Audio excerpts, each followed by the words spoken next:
Nanganganib na raw maubos ang isdang tawilis na sa Taal Lake lang sa Batangas matatagpuan. Pero sa tingin ng mga mangingisda at tindera nito, mahirap lang makahuli nito ngayon dahil sa malamig na klima. Narito ang report. The only freshwater sardine in the world. Ito ang bansag sa tawilis na sa Taal Lake lang sa Batangas matatagpuan. Pero ang isdang ito nanganganib na raw na maubos. Na-assess siya as endangered. Pag endangered po, ano ibig sabihin po nito?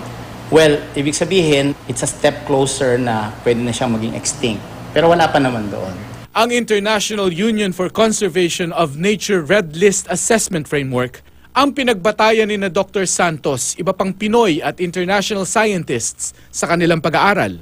May fishing, and then merong environmental pollution, and ang pinakamabigat, occurrence ng a number of invasive species. Kabilang daw sa mga invasive species ang mga tilapia at iba pang isdang pinararami sa Taal.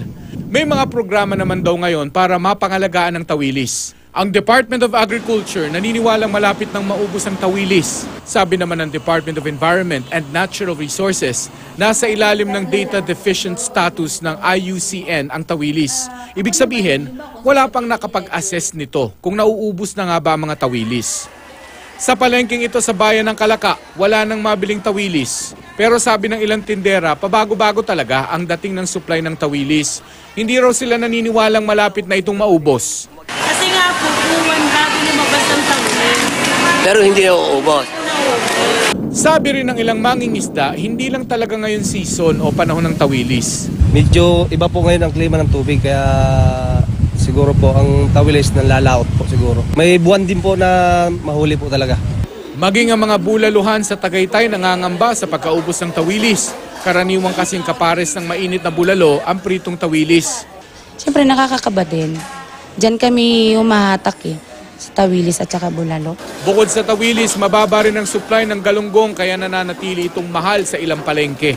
Sa Kamuning Market sa Quezon City, nasa 180 pesos ang kada kilo ng galunggong.